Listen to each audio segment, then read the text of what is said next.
Hello बच्चों, मैं संतोष sir ज्ञान ट्यूटोरियल में आपका स्वागत है। हम लोग नेक्स्ट लेक्चर में बच्चों ईथर की प्रिपरेशन एंड फिजिकल प्रॉपर्टीज़ पढ़ लिया था। आज हम लोग ईथर की केमिकल प्रॉपर्टीज़ पढ़ेंगे।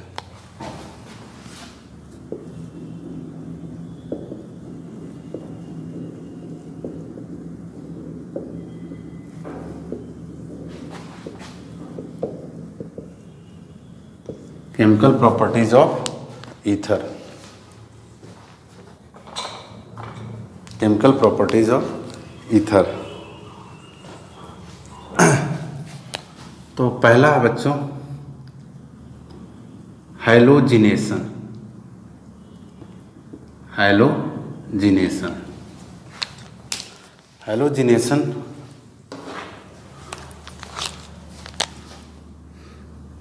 तो CH3 CH2O CH2 CH3, इसको दो पार्ट में पढ़ सकते हो बच्चों। एक इन डार्क, एक डार्क में है रिएक्शन। तो C2H5O C2H5 को हमने बच्चों ब्रेक कर दिया। C2H5 को देखिए CC325, तो डाई इथाइल ईथर है ये, इसकी रिएक्शन क्लोरीन से। ये फंक्शनल ग्रुप है। ये क्या है? फंक्शनल ग्रुप के बगल वाला कार्बन बच्चों अल्फा कार्बन है, उसके बाद वाला बीटा। इधर भी फंक्शनल ग्रुप जाते हैं तो ये क्या हो सकता है? अल्फा, और ये क्या होगा? बीटा। दोनों में थोड़ा कन्फ्यूजन हो तो इसको डैश कर लो, alpha dash and beta dash. इसकी जब क्लोरीन से रिएक्शन हो रही है, किस पे हो रही है बच्चों? डार्क। तो यहाँ से एक H लेस हो जाएगा, यहाँ से एक H लेस होगा। जैसे H लेस होगा वहाँ पे क्लोरीन आके बैठ जाएगा, तो हो जाएगा CH3 CH, यहाँ पे आप Cl लटका दीजिए। जो H यहाँ से कम हुआ उसके स्थान पे बच्चों Cl आ गया। जो ये H यहाँ से गया, एक Cl से मिल करके एक Cl और बचा है, तो HCl बन जाएगा। तो यहाँ पे हो गया O CH2 CH3 और प्लस HCl। इसका नाम क्या लिख सकते हो? Alpha chloro. Alpha chloro. और उसके बाद इसका नाम पता ही था, डाई इथाइल ईथर। तो alpha chloro di ethyl ether. तो यहीं पे आप रोक सकते हैं। अगर और स्टेप का रिएक्शन पढ़ना चाहते हैं तो आप इसको फिर ला करके रिपीट कर सकते हैं। तो CH3 CHCl O CH2 CH3, फिर क्लोरीन से रिएक्शन बच्चों, ये भी डार्क में। तो यहाँ पे आपका अल्फा, ये था बीटा, ये अल्फा डैश, ये बीटा डैश। अब कि यहाँ के एक H को आप लेस कर देंगे और यहाँ पे आकर के क्लोरीन बैठ जाएगी। तो ये हो जाएगा CH3 CHCl O CH। अब यहाँ पे आपका एक Cl आ जाएगा, ठीक है, एक Cl यहाँ पे आ गया। तो जो यहाँ से H निकला बच्चों, वो H एक यहाँ Cl से लेकर के क्या बन जाएगा? HCl। तो CH3 और प्लस HCl। तो इसका नाम हो जाएगा अल्फा अल्फा डैश। एक अल्फा हो गया और एक अल्फा डैश पे बैठा है क्लोरीन। तो कितनी बार क्लोरीन हो गया बच्चों? Die chloro. और नाम क्या हुआ करता था? Di ethyl ether. Di ethyl ether. इस तरीके से एक हैलोजिनेशन आपका हो गया इन डार्क में। दूसरा क्या हो सकता है बच्चों? B part in light. एक लाइट में रिएक्शन होता, तो C2H5O C2H5 प्लस क्लोरीन, यहाँ पे आप लाइट लिख सकते हैं। तो जब लाइट के प्रेजेंस में होता है तो इसके 5 हाइड्रोजन यहाँ के भी और यहाँ के भी 5 हाइड्रोजन रिप्लेस हो जाते हैं, हट जाते हैं बच्चों, और वहाँ पे क्लोरीन आ जाता है। तो जब यहाँ पे क्लोरीन आ जाएगा तो C2Cl5O C2Cl5, तो C2Cl5 और C2Cl5 और प्लस HCl 10 HCl हो जाएगा। तो इसका नाम है पर क्लोरो। इतना याद रख लीजिए, पर क्लोरो। और इसके बाद जो आप नाम बोलते थे, ये अंडरस्टूड है single bond di ethyl ether. Di ethyl ether, ठीक है, पर क्लोरो डाई इथाइल ईथर। तो ये बच्चों इसका क्या है, हैलोजिनेशन है। तो क्लोरीन से रिएक्शन करा दिया गया, so that is called halogenation, जिसे हिंदी मीडियम हैलोजनीकरण भी बोलते हैं। तो ईथर का ये हमने फर्स्ट केमिकल प्रॉपर्टीज एक्सप्लेन कर दिया। नेक्स्ट आपका जो आता है, नेक्स्ट आपका कंबसन लिख सकते हैं।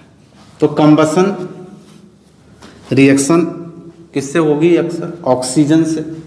जब भी कंबसन होता बच्चों, चाहे हाइड्रोकार्बन हो चाहे ईथर वगैरह हो, तो दो चीज़ें मात्र बनती हैं। तो दूसरा हम लोग लिख सकते हैं कंबसन। तो C2H5 O C2H5, फिर इसका हम लोग O2 से क्या करेंगे, रिएक्शन करेंगे। तो कंबसन मतलब होता है O2 से रिएक्शन। तो ये आपस में CO2 plus H2O, carbon dioxide and water form हो गया। इसको बैलेंस कर सकते हैं। तो 2 2 यहाँ पे 4 है, 4 हो गया, और यहाँ पे आपका हो जाएगा 5 5 10। तो यहाँ पे हम 5 से इंटू कर देते हैं, और उसके बाद 4 2 जा 8, 8 5 13, 6 2 जा 12 और 1 13। तो ये कंबसन भी हो गया। तीसरा बच्चों, रिएक्शन विथ HI। HI मतलब हाइड्रोजन आयोडाइड। ये बहुत important reaction with HI, hydrogen iodide. या आप हाइड्रोजन एसिड भी बोल सकते हो। हाइड्रोजन एसिड जैसे HCl HBr HI, तो यहाँ से हाइड्रोजन आयोडाइड। ये पेपर में बच्चों बहुत पूछी जाती है। तो यहाँ पे इसको दो पार्ट में पढ़ लीजिए। A first that is called in cold. तो C2H5 O C2H5 plus HI। जब इस HI का रिएक्शन होगा बच्चों, तो यहाँ पे आप कोल्ड लिख सकते हो। नहीं, ठंडे में जब ये रिएक्शन होगा तो आप ऐसे सोच सकते हो C2H5OH, ठीक है, इथाइल एल्कोहल। ये दूसरा पार्ट C2H5I। तो ethyl alcohol and ethyl iodide, ethyl alcohol plus ethyl iodide, या BC बोल सकते हो इथेनॉल और आइडो इथेन, आइडो इथेन। इसका जो दूसरा पार्ट है बच्चों, इन हॉट यानी गर्म, तो C2H5O C2H5 प्लस बच्चों HI।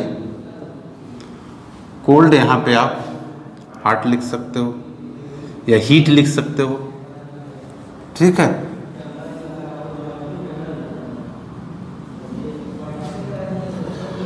तो जब इसकी रिएक्शन होती है, दोनों में बच्चों अक्सर आता है कि कंडीशन के साथ आती है। कोल्ड आता है, हॉट आता है। कोल्ड आएगा तो ये बन जाएगा, ये याद रखना होगा। अगर हॉट आएगा तो ध्यान दीजिएगा, केवल इथाइल आयोडाइड बनता है। क्या बनता है?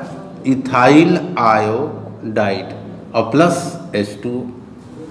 तो इथाइल आयोडाइड, अगर इसको हम बैलेंस करें तो यहाँ 2 हो जाएगा।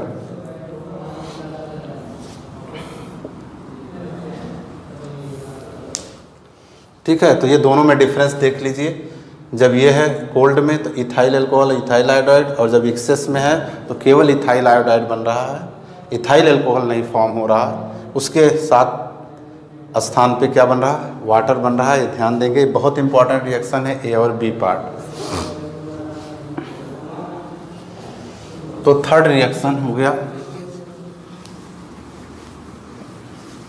कुछ और केमिकल प्रॉपर्टीज हम लोग पढ़ सकते हैं, जैसे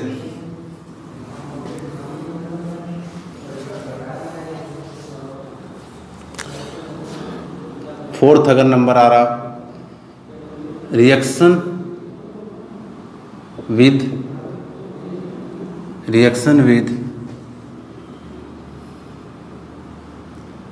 PCl5 फास्फोरस पेंटाक्लोराइड, तो C2H5O, प्लस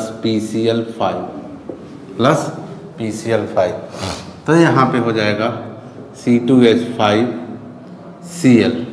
आपको अगर याद होगा बच्चों, फास्फोरस पेंटाक्लोराइड से जब रिएक्ट होता था तो एक वर्ड जरूर बनता था, POCl3, फास्फोरस ऑक्सीक्लोराइड या फास्फोरिल क्लोराइड, फास्फोरस ऑक्सीक्लोराइड या फास्फोरिल क्लोराइड।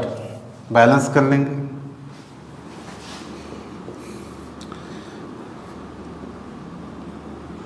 नेक्स्ट है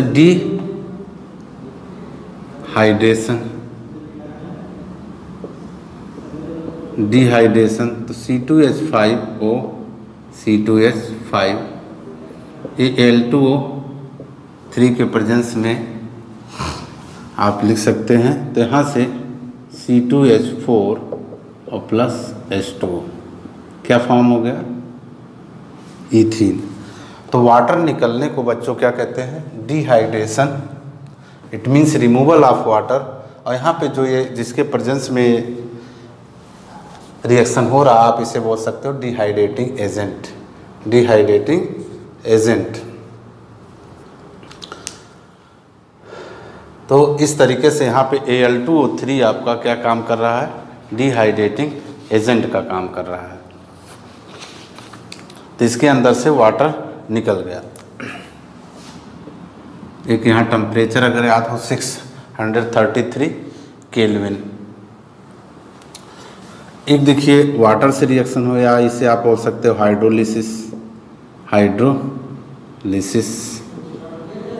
तो हाइड्रोलिसिस में बच्चों C2H5O, C2H5 प्लस H2O यहाँ पे बॉयल कर सकते हैं। ये समझने के लिए आप वाटर को हम आपको ऐसे समझा सकते हैं, जैसे वाटर है HOH होता है, तो अगर यहाँ पे C2H5OH बन गया, फिर ये C2H5OH बन गया, तो इस तरीके से भी समझते। इसी वाटर को हमने यहाँ ब्रेक करके एक्सप्लेन किया। क्लियर? तो इस तरीके से आप देखिए, तो ethyl alcohol A B, ethyl alcohol A B. Clear? तो कितने इथाइल एल्कोहल बन गए, 2 इथाइल। इसी वाटर को हमने यहाँ एक्सप्लेन किया कि अगर HOH ऐसे टूटता है तो आप इस तरीके से C2H5OH और C2H5OH इथाइल एल्कोहल का फॉर्मेशन हो जाता है। अब कुछ हम एरोमेटिक ईथर पढ़ लेते हैं। ठीक है, एरोमेटिक ईथर में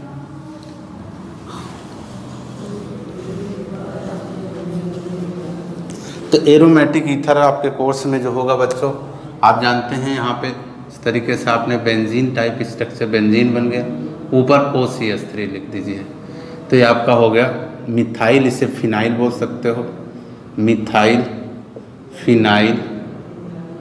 ठीक है, ईथर। और भी बोल सकते हो मिथॉक्सी बेंजीन। और इसका बहुत फेमस नाम है बच्चों एनिसोल। ये आपके 12th लेवल में बहुत आता है, एनिसोल। तो ईथर बेंजीन के ऊपर OCH3 बैठा हो, दैट इज कॉल्ड एनिसोल या मिथाइल फिनाइल ईथर। तो इसकी हम लोग क्या पढ़ते हैं, केमिकल प्रॉपर्टीज, जिसमें पहला एरोमेटिक में अक्सर क्या होता है बच्चों, एरोमेटिक में अक्सर क्या होता है कि उसकी हम लोग जब रिएक्शन पढ़ते हैं तो यहाँ पे आर्थो पैरा मेटा शो करना है, तो इसको जो है स्ट्रक्चर में ही शो रहेगा। जैसे ये तो स्ट्रक्चर हो गया, बिना स्ट्रक्चर का इसका क्या फार्मूला होगा, C6H5OCH3। ठीक है, बेंजीन पे जब कोई बैठ जाता है तो एक H लेस हो जाता है, C6H5OCH3। तो यहाँ पे हो जाएगा C6H5, स्ट्रक्चर से पढ़ना होगा। तो जिसमें पहला पढ़ते हैं हैलोजिनेशन। तो हैलोजिनेशन मतलब हो जाएगा क्लोरीन ब्रोमीन आयोडीन से रिएक्शन। ये O है CH3, आपको पता है ये पोजीशन आर्थो है, ये यहाँ पे मेटा है, ये पोजीशन पैरा है, पहले भी डिस्कस हुआ है।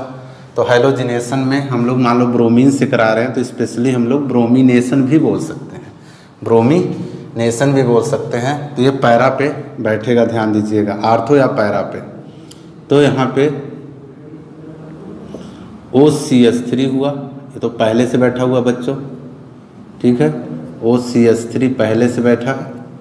यहाँ से जब एक H कम होगा बच्चों, यहाँ ब्रोमीन आ जाएगा तो Br हो गया, और प्लस जो यहाँ से H निकला Br से मिल जाएगा HBr। तो ये पैरा ब्रोमो, और इसका नाम याद होना चाहिए आपको, क्या नाम है, एनीसोल, एनीसोल। तो पैरा ब्रोमो एनीसोल। दूसरा हम लोग इसका अगर पढ़ते हैं नाइट्रेशन, नाइट्रेशन जब भी होता है बच्चों, इसकी रिएक्शन किससे होती है, HNO3 से होती है, कंसंट्रेट HNO3 से। इसकी जब हम लोग HNO3 से बच्चों रिएक्शन करेंगे, OCH3 प्लस HNO3 को किस स्टाइल में तोड़ते हैं, HONO2। तो यहाँ पे अंडरस्टूड है H होगा, तो H और OH क्या बन जाएगा, वाटर, यहाँ पे NO2 बैठ जाएगा, तो यहाँ पे NO2 बैठ जाएगा, OCH3 प्लस H2O। तो इसे क्या बोलोगे बच्चों, पैरा नाइट्रो, OCH3 को क्या बोलते हो, एनीसोल, पैरा नाइट्रो एनीसोल।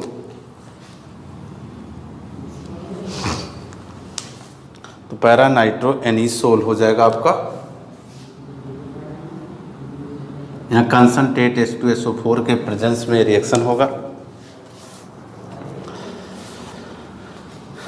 और एक और आता है आपका क्या, तो एरोमेटिक में 3 रिएक्शन बच्चों बहुत आता है, हैलोजिनेशन, नाइट्रेशन, और तीसरा होता है सल्फोनेशन, तीसरा होता है सल्फोनेशन।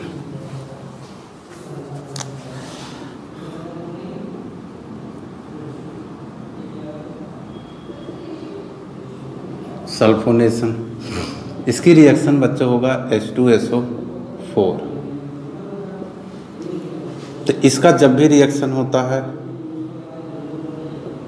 तो किस स्टाइल में टूटता है बच्चों, HOSO3H, यहाँ आप अंडरस्टूड H होगा, ठीक है, एनीसोल यानी वही मिथाइल फिनाइल ईथर।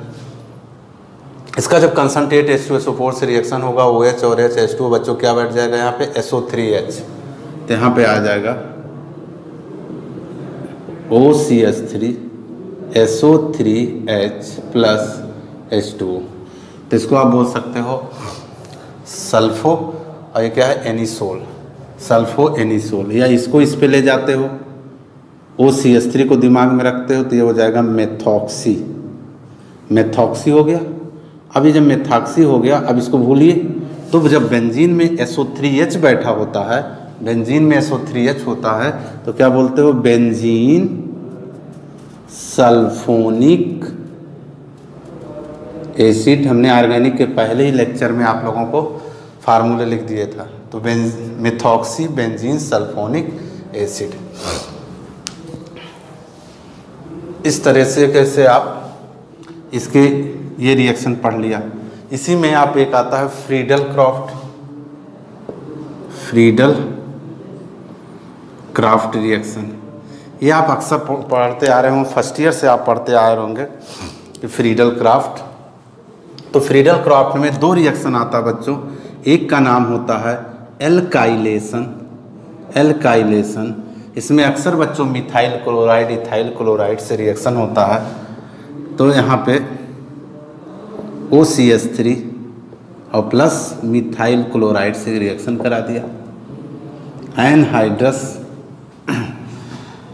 AlCl3 या जिंक क्लोराइड ले सकते हैं।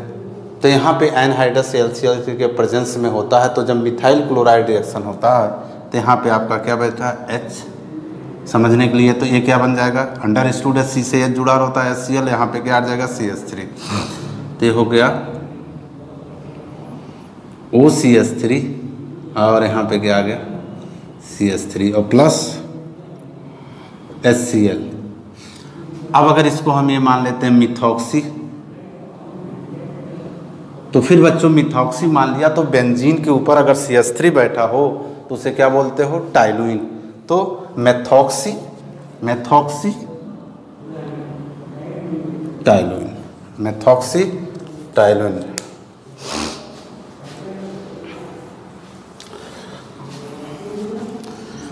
इसी का बी पार्ट भी आप पढ़ लीजिए, फ्रीडल क्राफ्ट। तो फ्रीडल क्राफ्ट आता तो इन दोनों में से आप कोई भी लिख सकते हैं, लेकिन पर्टिकुलर अगर एल्काइलेशन आ जाएगा तब तो बच्चों यही लिखना पड़ेगा। और बी आपका होगा एसिटाइलेशन। एसिटाइलेशन जिसे हिंदी में इसको बच्चों एल्कलीकरण बोलते हैं, इसे एसिटिलीकरण बोलते हैं, लेकिन इंग्लिश में एसिटाइलेशन। तो एसिटाइलेशन में होता क्या बच्चों, HCH3COCl से रिएक्शन होती है। Acetyl chloride, that group is called acetyl group. Acetyl group का एंट्री करा देना, प्रवेश करा देना, so that is called acetylation. तो एसिटाइलेशन इसका नाम एसिटिल क्लोराइड है। फिर आपने एनिसोल बनाया और इसकी रिएक्शन किससे करा दिया, CH3COCl। कंडीशन सेम रहेगी, एनहाइड्रस, ठीक है, एनहाइड्रस AlCl3। तो यहाँ पे COCH3 बैठेगा बच्चों, ये अंडर स्टूड हो जाएगा, HCl बन जाएगा, और यहाँ जब HCl बन जाएगा तो ये हो जाएगा OCH3 और नीचे आ जाएगा COCH3 और प्लस HCl। तो COCH3 का ग्रुप का एंट्री करा देना बच्चों, दैट इज कॉल्ड एसिटाइलेशन या एसिटिलीकरण कहते हैं। तो फ्रीडल क्राफ्ट फर्स्ट ईयर से पढ़ते आ रहे हो, बेंजीन में भी आपने पढ़ा होगा। तो बेंजीन में चूंकि यहाँ नहीं बैठा रहता था तो ये सीधे बैठ जाता था COCH3। तो खैर COCH3 को आप क्या कहते हो, इतने को ध्यान दीजिएगा, इतने को आप बोलते हो बच्चों एसीटोफिनोन। एसीटोफिनोन। और ऊपर वाला क्या हो गया, मिथॉक्सी। तो ये मिथॉक्सी एसीटोफिनोन हो गया। अगर इस एसीटोफिनोन को कम याद आ रहा तो आप इसको तो ये भी तो बोलते थे methyl phenyl ketone. Methyl phenyl ketone, इस मिथाइल फिनाइल कीटोन को ही बच्चों क्या बोलते हैं, एसीटोफिनोन। और CH3 पहले से बैठा है, दैट इज कॉल्ड मिथॉक्सी। तो इस तरीके से फ्रीडल क्राफ्ट भी आपका रिएक्शन हो चुका है। तो इसमें हम लोग पढ़ चुके, अब इसके एक दो यूजेस देख सकते हैं। तो ईथर का जो बच्चों यूजेज है बहुत अक्सर यूज होता है as a solvent. As a solvent मतलब किसी चीज़ को डिज़ोल्व करने में इसका यूज़ कर सकते हैं। To formation of organic compound. To formation of organic compound, तमाम ऑर्गेनिक कंपाउंड बनते हैं। ठीक है, कोई भी एग्जाम्पल लिख सकते हो ऑर्गेनिक कंपाउंड में। C2H4 अभी बना, इथाइल एल्कोहल बना है। ये बच्चों किसी चीज़ में पेट्रोल वगैरह में मिक्स करके फ्यूल्स के रूप में, एज ए फ्यूल्स के रूप में भी इसका यूज़ करते हैं। इस तरीके से बच्चों यूनिट नंबर हम लोग का क्या था, बुक के अकॉर्डिंग 11 नंबर यूनिट था। चैप्टर का नाम एल्कोहल, फिनॉल और ईथर था। इसका हम लोग चैप्टर फिनिश कर चुके। नेक्स्ट लेक्चर में या नेक्स्ट वीडियो में बच्चों हम इस चैप्टर के कुछ प्रॉब्लम सॉल्व करेंगे, कन्वर्जन प्रैक्टिस करेंगे। लेकिन आप इसकी खूब केमिकल और प्रिपरेशन याद रखिएगा, जिससे कन्वर्जन पढ़ने और पढ़ाने में इजी हो। थैंक यू बच्चों।